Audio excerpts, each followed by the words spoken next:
सियासत महाठगिनी ऐसी जगह पे इंसान को ठग देती है जहां पर इंसान ने सोचा नहीं होता है।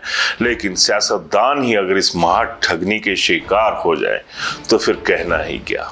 अभिवादन स्वीकार करें, मैं उदय पठानिया। आज जिस मुद्दे पर मैं बात करने जा रहा हूं वो पॉलिटिकली आज की डेट का एक हॉट केक है, और ये हॉट केक बना है उन्हीं नेताओं की वजह से जिन्होंने अपनी सियासत को गरमाने के लिए सरकार को ठंडा करने का बंदोबस्त किया था। यानी तमाम वो 9 बागी जिनमें 3 निर्दलीय और 6 कांग्रेसी शामिल रहे हैं। अब जरा ये चेहरे देखिए, राजेंद्र राणा, आशीष शर्मा और कुछ बकाया नाम और भी हैं, लेकिन खबर पर मैं इन्हीं लोगों का जिक्र करूंगा, इन तमाम लोगों का। एक दौर था जब राजेंद्र राणा से बड़ा शो मास्टर कोई नहीं जाना जाता था, और यही हाल कमोवेश आशीष शर्मा का भी रहा। और यही जिस तरह का माहौल है, चाहे वो सुधीर शर्मा है, होशियार सिंह है या बकाया और भी जो बागी हैं, वो शो मास्टर माने जाते रहे। चाहे ग्रेट के चैतन्य शर्मा, भुट्टो, कुटलहड़ से ये जो भी तमाम नेता हैं, इन लोगों के बारे में ये माना जाता था कि ये जब चाहे कोई शो करवा लें। लेकिन मैंने पहले भी कहा कि सियासत महाठगिनी, ये लोग भी ठगे गए। आज नौबत ये आ गई है कि इनके पास कोई ऐसा शो करने का मौका नहीं है जिसमें ये खुद को साबित कर सके। किसी की अपनी अपनी एनजीओस थी, किसी का अपना कुछ और रुतबा था जिसके दम पर ये लोग शो कर लेते थे। लेकिन अब आलम देखिए, कोई भंडारों में जा रहा है, कोई जागरण में जा रहा है, कोई भागवत में जा रहा है। वजह क्या है? क्यों ये लोग अपना जो एक तरह का जो शो था, शो बिजनेस, उसको नहीं कर पाए?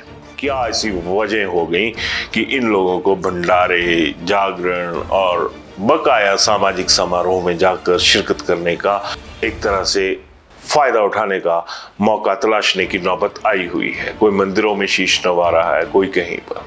खैर, खबर यही है कि क्या ये जो तमाम 6 क्लियर कट और 3 अभी दुविधा में फंसे हुए जो आजाद थे, उनकी अब अगली दुविधा क्या है?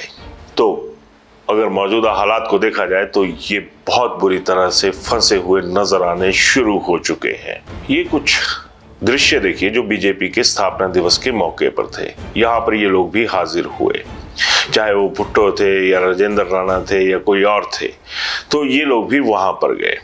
अगर धर्मशाला की बात की जाए तो यहाँ से भी एक सियासी शहीद सुधीर शर्मा शामिल हैं। अगर सुधीर शर्मा के कार्यक्रमों की बात की जाए तो अभी तक इन्होंने 2 कार्यक्रमों में हिस्सा लिया, और वो दोनों ही भाजपा के द्वारा प्रायोजित थे। एक में ये जनता के सामने आए, दूसरे में परिचय सम्मेलन, उसमें इनका जो इंटरेक्शन थी वो भाजपा के कैडर के साथ करवाई गई।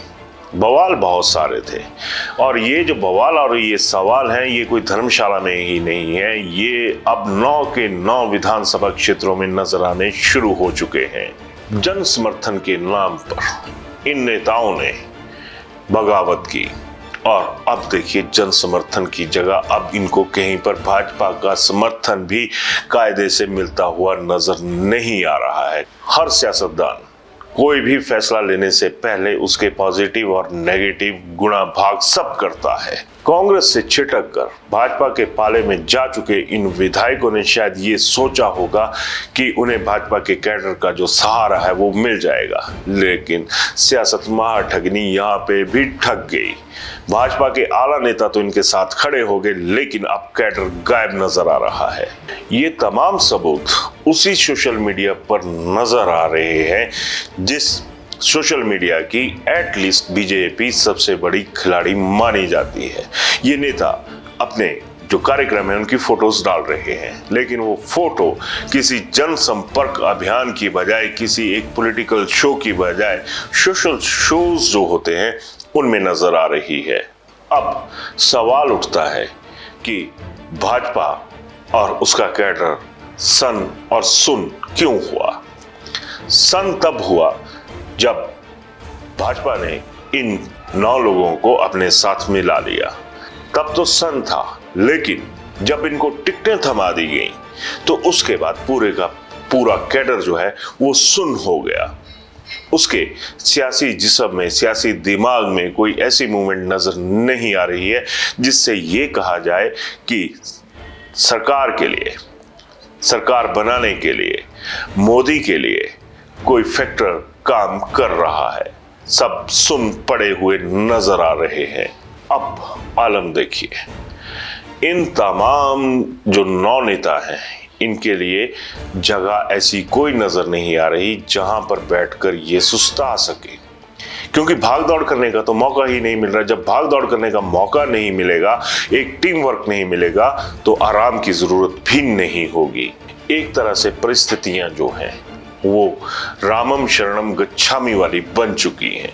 अगर भाजपा के भगवान राम इन लोगों की मदद कर दें तो शायद कुछ हो, लेकिन जिस तरह के हालात हैं उसमें इनकी हालत हाल फिलहाल तो सही होती नजर नहीं आ रही।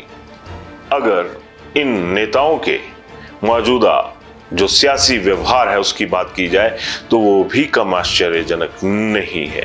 कांग्रेस से बागी हुए सुधीर शर्मा और राजेंद्र राणा की बात की जाए तो इनका पहले जो हमला हुआ करता था वो शुरुआती दौर में बेरोजगारी को लेकर, कांग्रेस की गारंटीज को लेकर हुआ करता था। लेकिन जिस दिन से इन्होंने बीजेपी की तरफ कदम बढ़ाए हैं तो इनके उन मुद्दों ने भी पांव पीछे खींच लिए हैं जिनको लेकर ये आगे बढ़े थे। अब राजेंद्र राणा और सुधीर शर्मा दोनों का जो भी वीडियो आ रहा है वो सुखविंदर सिंह सुक्खू पर हमला करने के लिए आ रहा है, और कहीं भी कोई ऐसा इशू, पब्लिक रिलेटेड इश्यूज जो है वो ये लोग एड्रेस नहीं कर पा रहे।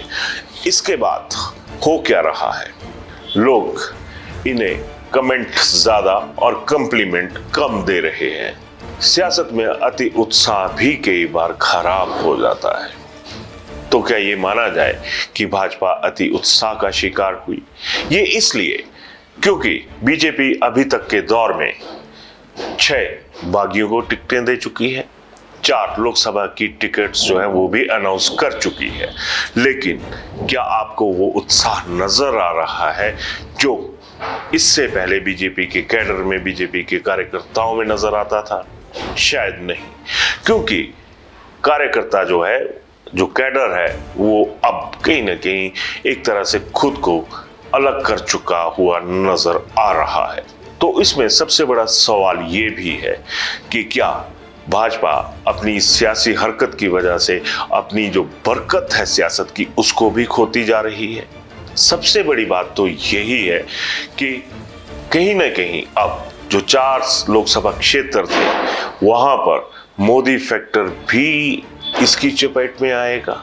मोदी फैक्टर पर भी कुछ ऐसा असर होगा जिससे ये लगे कि कहीं ना कहीं जो कांग्रेस हाल फिलहाल इस सियासी प्रकरण से पहले बैकफुट पर मानी जा रही थी वो फ्रंट फुट पर नहीं आएगी, क्योंकि भाजपा का जो चुनाव प्रचार प्रसार, पंप एंड शो पॉलिटिकल, वो अब नजर ही नहीं आ रही। अगर कहीं नजर आ भी रही है तो वो एक तरह से प्रायोजित ही नजर आ रही है, ना कि वो मूल कैडर, ना कि वो मूल भावनाएं वहां पर नजर आ रही हैं जिसके लिए भाजपा जानी जाती रही है।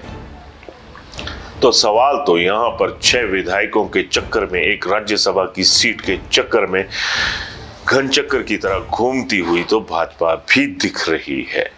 आप भी इनके पेज जरूर विजिट कीजिएगा, इन नेताओं के, और तब ये तय कीजिएगा कि क्या जो हो रहा है उसके लिहाज से ये खबर सही है या गलत। अपनी राय जरूर दीजिएगा। धन्यवाद।